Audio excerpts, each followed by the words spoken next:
अभी आपको बराह रास्त ले चलेंगे अक़वाम मुत्तहिदा की जनरल असम्बली के इजलास से। वज़ीर आज़म इमरान खान खिताब कर रहे हैं। The presidency of the 76th session of the General Assembly.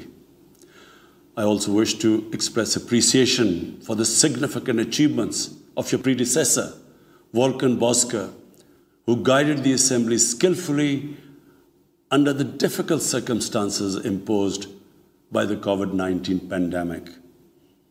Mr. President, the world is facing triple challenge of the COVID-19, the accompanying economic crisis, and the threats posed by climate change. The virus does not discriminate between nations and people, nor do the catastrophes imposed by uncertain weather patterns. The common threats faced by us today not only expose the fragility of the international system, they also underscore the oneness of humanity. By the grace of Almighty Allah, Pakistan has been successful so far in containing the COVID pandemic. Our collaborated strategy of smart lockdowns helped save lives and livelihoods and kept the economy afloat. Over 15 million families survived through a social protection program of SAMAA. Mr. President, climate change is one of the primary existential threats that our planet faces today. Pakistan's contribution to global emissions is negligible, yet we are among the 10 most vulnerable countries to the effects of climate change in the world. Being fully aware of our global responsibilities, we have embarked upon game-changing environmental programs, reforesting Pakistan through our 10 billion tree tsunami, preserving natural habitats, switching to renewable energy, removing pollution from our cities, and adapting to the impacts of climate change. To address the triple crisis of COVID pandemic, economic downturn, and climate emergency, we need a comprehensive strategy that should include, number one, vaccine equity. Everyone, everywhere, must be vaccinated against COVID, and as soon as possible. Two, adequate financing must be made available to developing countries. This can be ensured through comprehensive debt restructuring, expanded ODA, redistribution of unutilized SDRs, and allotment of a greater proportion of SDRs to developing countries. And finally, provision of climate finance.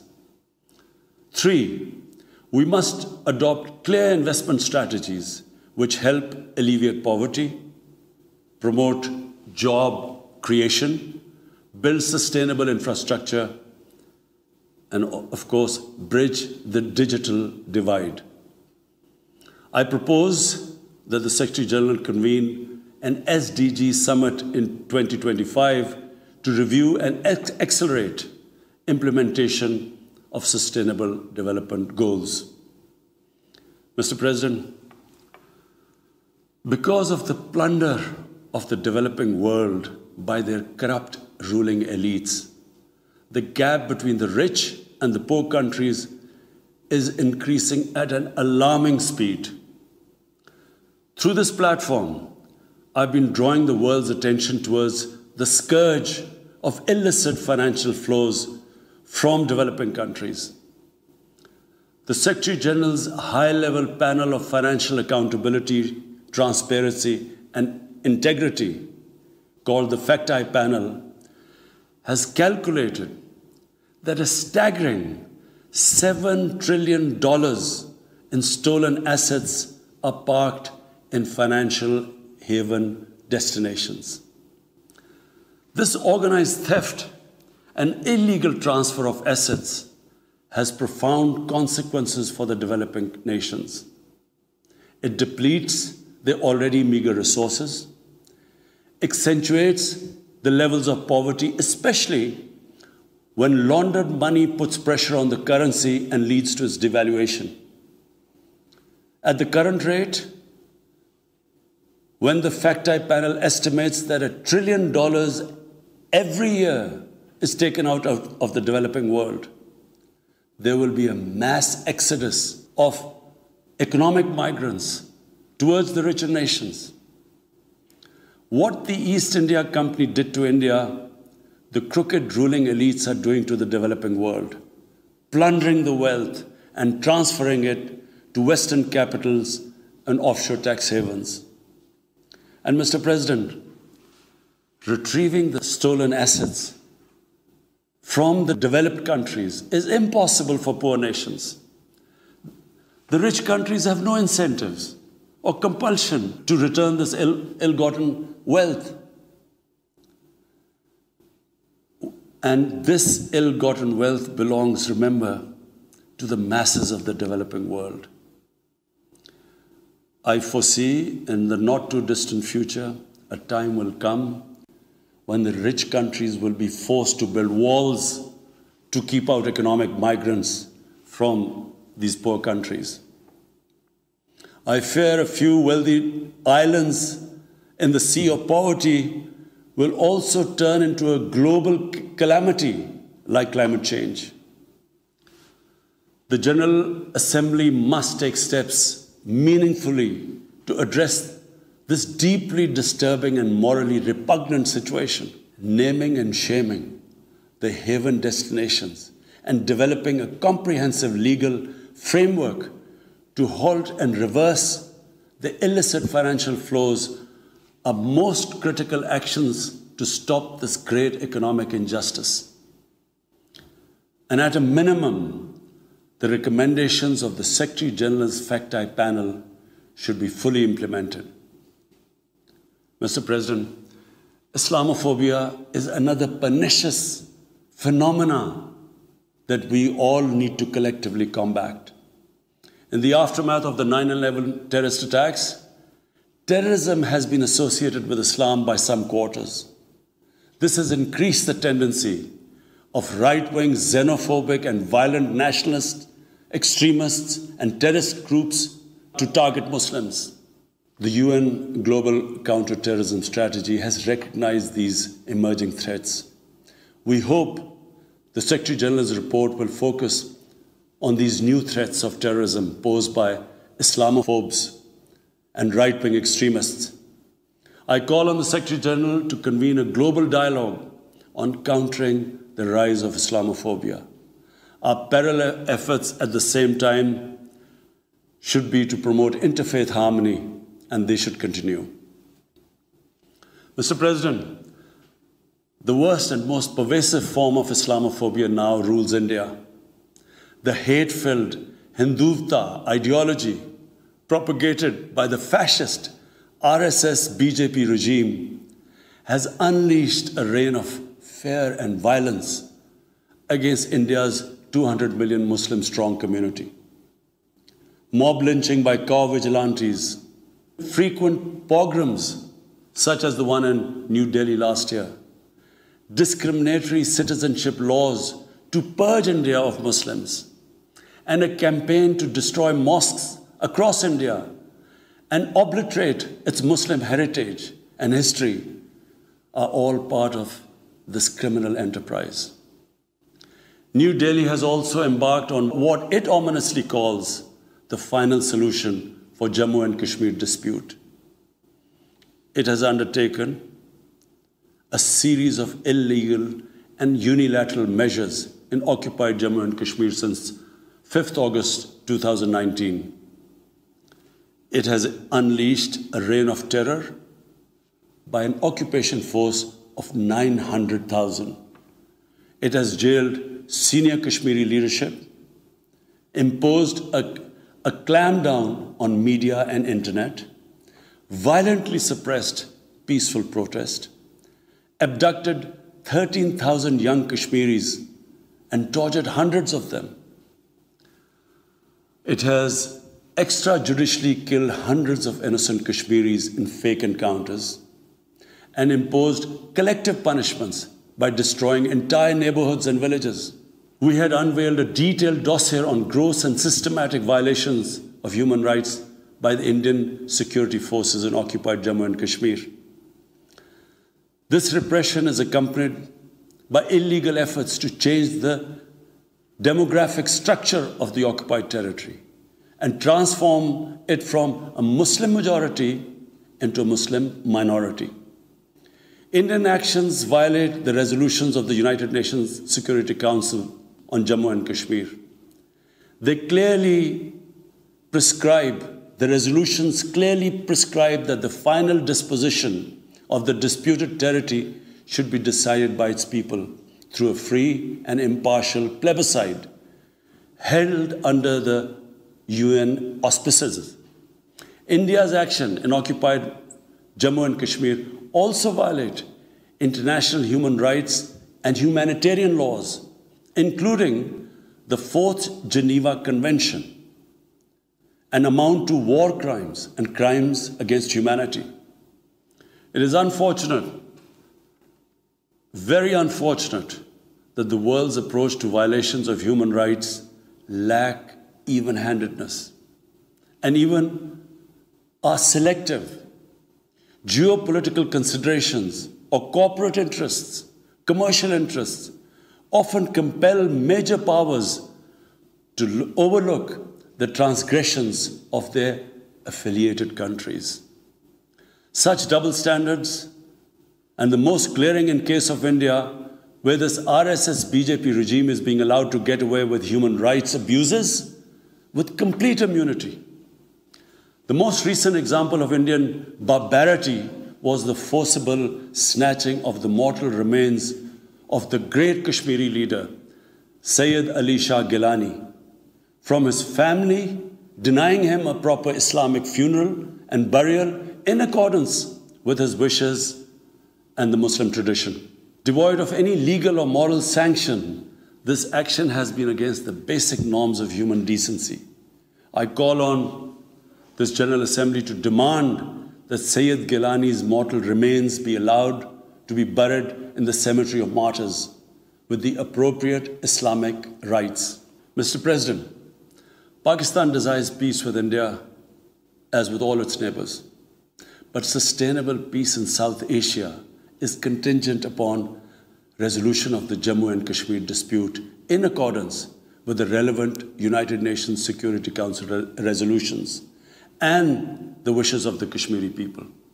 Last February, we reaffirmed the 2003 ceasefire understanding along the line of control. The hope was that it would lead to a rethink of the strategy in Delhi. Sadly, the BJP government has intensified repression in Kashmir and continues to vitiate the environment by these barbaric acts. The onus remains on India to create a conducive environment for meaningful and result-oriented engagement with Pakistan. And for that, it must do, number one, reverse its unilateral and illegal measures instituted since 5th August 2019. Secondly, stop its oppression and human rights violations against the people of Kashmir. And three, halt and reverse the demographic changes in the occupied territory. It is also essential to prevent another conflict between Pakistan and India. India's military buildup, development of advanced nuclear weapons, and acquisition of destabilizing conventional capabilities can erode mutual deterrence between the two countries. And now, Mr. President, I want to talk about Afghanistan. The current situation in Afghanistan, for some reason, Pakistan has been blamed for the turn of events by politicians in the United States and some politicians in Europe. From this platform, I want them all to know the country that suffered the most, apart from Afghanistan, was Pakistan when we joined the US war on terror after 9/11. 80 100,000 Pakistanis died. $150 billion was lost to our economy. There were 3.5 million internally displaced Pakistanis. And why did this happen? In the 80s, Pakistan was a frontline state in fighting against the occupation of Afghanistan. Pakistan and the United States trained mujahideen groups to fight for the liberation of Afghanistan. Amongst those mujahideen groups were Al-Qaeda, were various groups from all over the world. They were mujahideen, Afghan mujahideen. These were considered heroes. President Ronald Reagan invited them to White House in 1983. And according to news items, he compared them to the founding fathers of the United States. They were heroes. Come 1989, the Soviets leave. So do the Americans, abandon Afghanistan. Pakistan was left with 5 million Afghan refugees. We were left with sectarian militant groups which never existed before. But the worst cut of it was that a year later, Pakistan was sanctioned by the US. We felt used. Fast forward 9/11, Pakistan is needed again by the US because now their US-led coalition is now invading Afghanistan, and it could not happen without Pakistan providing all the logistical support. What happened after that? The same mujahideen that we had trained that fighting foreign occupation was a sacred duty, a holy war or jihad, they turned against us. We were called collaborators. They declared jihad on us. Then all along the tribal belt bordering Afghanistan, the Pakistan semi-autonomous tribal belt, where no Pakistan army had been since our independence, they had strong sympathies with the Taliban, Afghan Taliban, not because of their religious ideology, but because of Pashtun nationalism, which is very strong.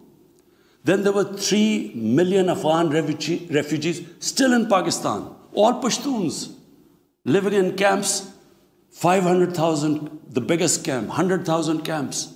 They all had affinity and sympathies with the Afghan Taliban. So what happened?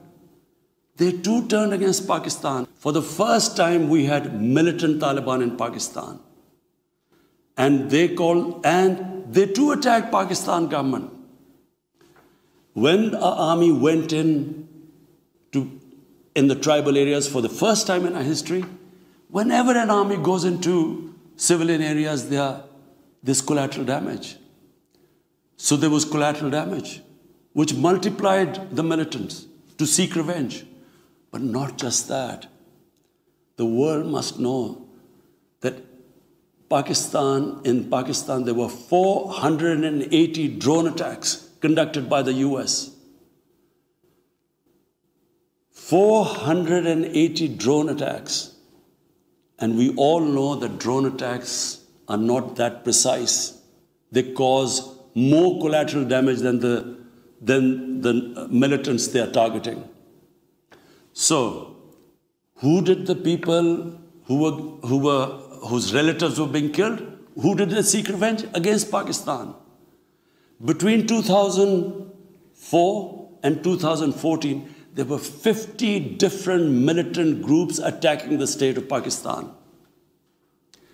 At one point, people like us were worried that will we survive this? There were bombs going all over Pakistan. Our capital was like a fortress.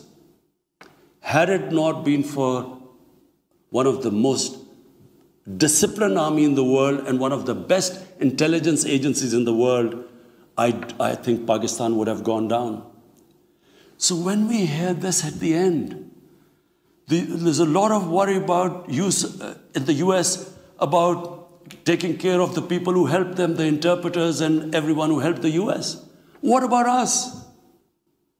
The only reason we suffered so much was because we became an ally of the US, of the coalition in the war against Afghanistan, where there were attacks being conducted from Afghan soil into Pakistan.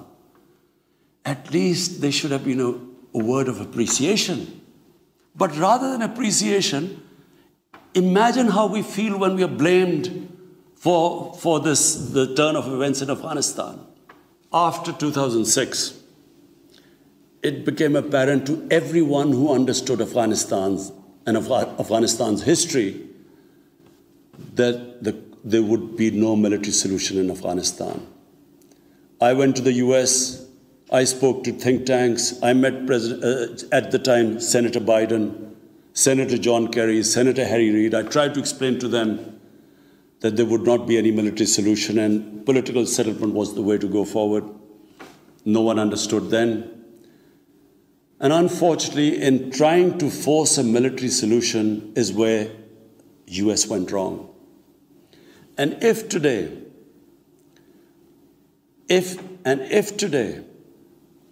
the world needs to know why the Taliban are back in power, all the world has to do is do a deep analysis of why 300,000 well-equipped Afghan army, and remember, Afghans are one of the bravest nations on earth. Why did this 300,000 Afghan army give up without a fight?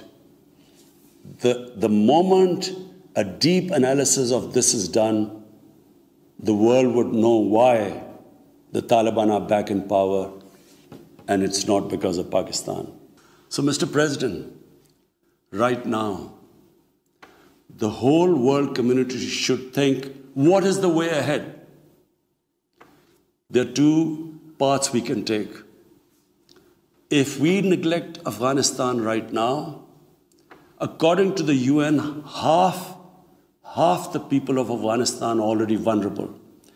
And by next year, almost 90% of people in Afghanistan will go below the poverty line. There's a huge humanitarian crisis looming ahead. And this will have serious repercussions, not just for the neighbors of Afghanistan, but it will have repercussions everywhere if a destabilized, a chaotic Afghanistan again becomes a safe haven for international terrorists. The reason why the US came to Afghanistan in the first place. So therefore, there is only one way to go. We must strengthen this current government, stabilize it, for the sake of the people of Afghanistan. What have the Taliban promised? They will respect human rights. They will have an inclusive government. They will not allow this soil to be used by terrorists. And they have given amnesty. Now, if the world community incentivizes them, encourages them to walk this talk, it will be a win-win situation for everyone. Because these are the four things that in Doha, when the US was talking to the Taliban, these were the conditions the dialogue was all about. So if the world can incentivize them to go this direction, then after all, this 20-year of presence, of coalition presence in Afghanistan would not be wasted, because Afghan soil would not be used for international terrorism. So I end my talk, Mr. President, by urging everyone that this is a critical time for Afghanistan. You cannot waste time. Help is needed there.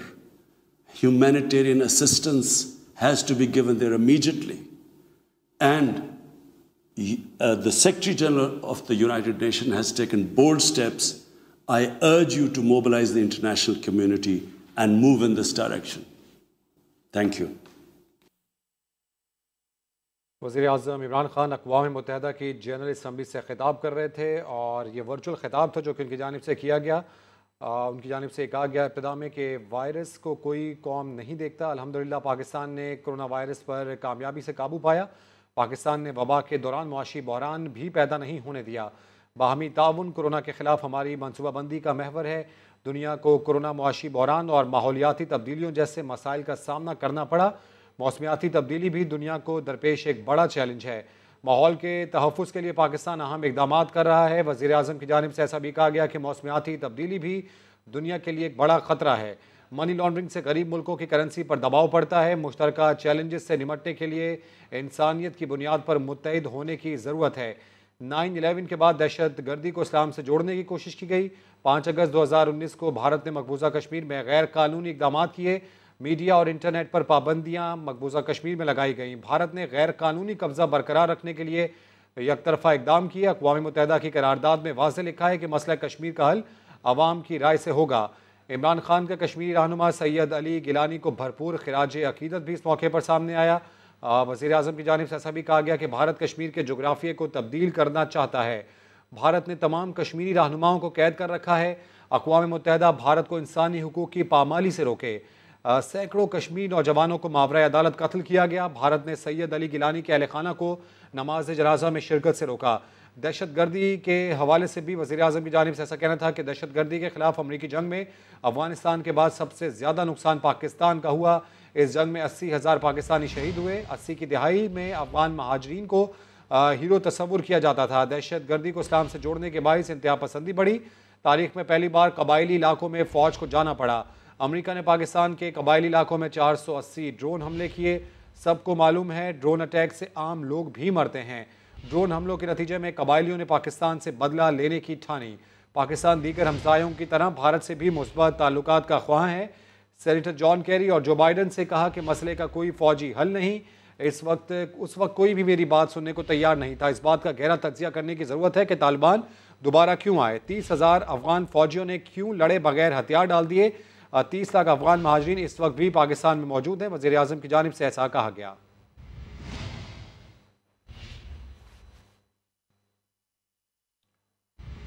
एक break के बाद आप देख सकेंगे programme खतरा। देखते रहिए समा।